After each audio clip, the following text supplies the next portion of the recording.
So hi friends, മറ്റൊരു വ്ളോഗിലേക്ക് സ്വാഗതം. ഇന്നിപ്പോൾ ഞങ്ങൾ നിൽക്കുന്നത് കെൽപീസ് എന്ന് പറയുന്ന ഒരു സ്ഥലത്താണ്. സോ നിങ്ങൾക്ക് കാണുന്നുണ്ടോയെന്ന് അറിയില്ല, എൻ്റെ ബാക്കിൽ 2 കുതിരത്തലകൾ നിങ്ങൾക്ക് കാണുന്നുണ്ടോ? സോ അതുതന്നെയാണ് കെൽപീസ് എന്ന് പറയുന്നത്. ഇവിടെ അത്യാവശ്യം കുറച്ച് തണുപ്പുണ്ട്. ഇപ്പോൾ 10 ഡിഗ്രി സെൽഷ്യസ് ആണ്. പോരാൻ ഞാനും മോളും ഉണ്ട്, ഹസ്ബൻഡും ഉണ്ട്. സോ നമുക്ക് എന്തായാലും ഇവിടെ നിന്ന് നിൽക്കണേനേക്കാളും അവിടെ പോയിട്ട് എന്താ വിശേഷം എന്ന് നോക്കാം. ഓക്കെ. സോ ഹായ് ഫ്രണ്ട്സ്, ഞാൻ പറഞ്ഞ മാതിരി ഇതാണ് ആ 2 കുതിര തലയുള്ള സ്റ്റാച്യു.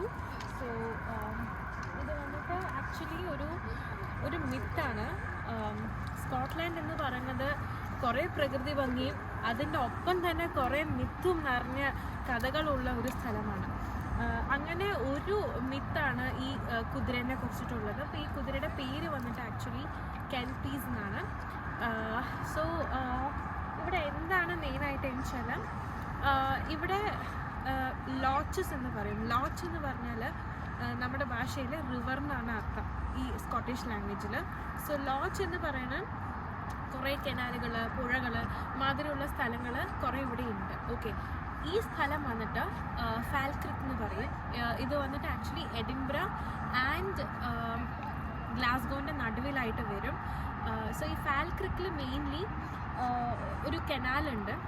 സോ ഇവിടെ അവരെന്താ പറയണതെന്ന് വെച്ചാൽ ഈ കുതിരയുണ്ടല്ലോ, ഇപ്പോൾ എൻ്റെ പിന്നാലെ കാണുന്ന 2 കുതിരയുടെ തല, അത് ആക്ച്വലി കെൽപീസ് എന്നാണ് പേര്. ഇത് വാട്ടർ ബോഡി റിലേറ്റഡ് ആയിട്ടുള്ള ഒരു സ്പിരിറ്റാണ്. ഓക്കെ. ഇതൊരു ഈവിൾ സ്പിരിറ്റാണ്. ഈ ഈവിൾ സ്പിരിറ്റിൻ്റെ ഒരു പ്രത്യേകത എന്താണെന്ന് വെച്ചാൽ ഇതിൻ്റെ രൂപം ഇത് മാറ്റിക്കൊണ്ടേയിരിക്കും. ഓക്കെ. ബട്ട് മോസ്റ്റ് ഓഫൻ ആയിട്ട് ഇത് കുതിരയുടെ ഒരു രൂപത്തിലാണ് മിക്കവാറും കാണുക. ഒരു കറുത്ത കുതിര, നിറച്ചും ഹെയറി ആയിട്ടുള്ള ഒരു കുതിര എപ്പോഴും ഈ ലോച്ചസിൻ്റെ അടുത്തോ അല്ലെങ്കിൽ റിവറിൻ്റെ അടുത്തായിട്ട് കാണുന്ന രീതിയിലാണ് ഇവർ പറയണത്. അപ്പോൾ ഇവരെന്താ പറയണതെന്ന് വെച്ചാൽ ഈ ഒറ്റപ്പെട്ട് കിടക്കുന്ന നദിയോരം ഇങ്ങനെയുള്ള സ്ഥലങ്ങളിൽ ഒറ്റയ്ക്ക് ഒരു കുതിരയെ കണ്ടു കഴിഞ്ഞാൽ അത് കെൽപീസ് ആണെന്നാണ് ഇവർ പറയുന്നത്. അതിൻ്റെ ഒരു മിത്ത് എന്താണെന്ന് വെച്ചാൽ ഈ കെൽപീസ് വന്നിട്ട് ഞാൻ പറഞ്ഞ മാതിരി രൂപം മാറിക്കൊണ്ടേയിരിക്കും. ഓക്കെ. പക്ഷേ മോസ്റ്റ്ലി അത് കുതിരയുടെ രൂപത്തിലായിരിക്കും വരിക.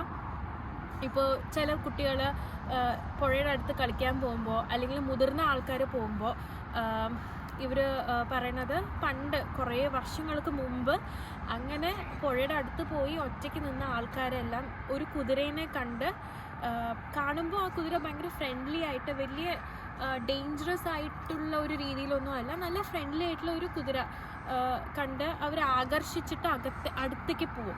അടുത്ത് പോകുമ്പോൾ അപ്പോഴും അവർക്ക് അതിൻ്റെ ഡേഞ്ചർ മനസ്സിലാവില്ല. പക്ഷെ കുതിരയും അതുമാതിരി നല്ല ഫ്രണ്ട്ലി ആയിട്ട് നിൽക്കും.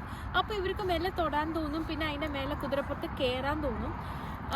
അങ്ങനെ അവർ കയറി കുതിര മെല്ലെ അവരെയും കൊണ്ട് ആ വെള്ളത്തിൻ്റെ ഉള്ളിലേക്ക് പോകും എന്നാണ് പറയുക. പിന്നെ ആ ആൾക്കാരെ ആരും ജീവനോട് കണ്ടിട്ടില്ല, കുതിരേനെയും കാണാറില്ല.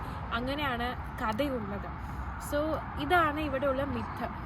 കുറേ ആൾക്കാർ പറയണത് ഇത് കുട്ടികളെ പേടിപ്പിക്കാനുള്ള, ഇപ്പോൾ നമ്മുടെ നാട്ടിലൊക്കെ പറയില്ല അനന്തം കാട്ടിൽ കൊണ്ടു വിടുണ്ടോ ഊണ് കഴിച്ചില്ലെങ്കിൽ എന്ന് പറയണ മാതിരി അങ്ങനെ പിള്ളേരെ പേടിപ്പിക്കാനുള്ള ഒരു കഥയാവാം. മേ ബി പുഴയുടെ അടുത്തോ നദിയുടെ അടുത്തോ ഒന്നും പോവാതിരിക്കാനുള്ള ഒരു കഥയാവാം. പക്ഷേ ഇതിൽ വിശ്വസിക്കുന്ന ആൾക്കാരും ഉണ്ട്. സോ അതിന് വേണ്ടിയിട്ടാണ് ഈ 2 കെൽപീസ് ആ കഥ ബേസ് ചെയ്തിട്ടാണ് ഉണ്ടാക്കിയിരിക്കുന്നത്.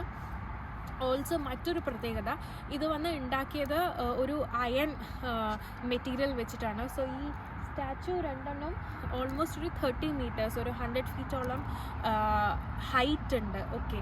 സോ അയൺ മെറ്റീരിയൽ എന്തിനാണ് യൂസ് ചെയ്തതെന്ന് വെച്ചാൽ ഇവിടെ സ്കോട്ട്ലാൻഡിൽ ഇൻഡസ്ട്രിയൽ ഗ്രോത്ത് ഒരുപാട് ഉണ്ടാവാൻ കാരണം കുതിരകൾക്ക് ഒരു വലിയ പങ്കുണ്ടെന്നാണ് പറയുന്നത്.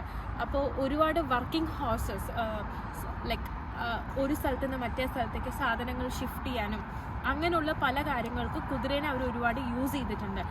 സോ ഇൻഡസ്ട്രിയൽ ഗ്രോത്തിന് തന്നെ ഒരു വലിയ കാരണം ഈ കുതിര തന്നെയാണ്. അപ്പം അതിന് ഒരു ഹോമേജ് മാതിരി അവർ ഈ മോണ്യുമെൻറ്റിനെ അവർ പ്രസൻറ്റ് ചെയ്യുന്നുണ്ട്. സോ ഇതാണ് സ്കോട്ട്ലാൻഡിലുള്ള ദി കെൽപീസ് എന്ന് പറയുന്ന ആ 2 കുതിര സ്റ്റാച്യു. നിങ്ങൾക്ക് എല്ലാവർക്കും ഈ വ്ളോഗ് ഇഷ്ടമായി എന്ന് വിചാരിക്കുന്നു.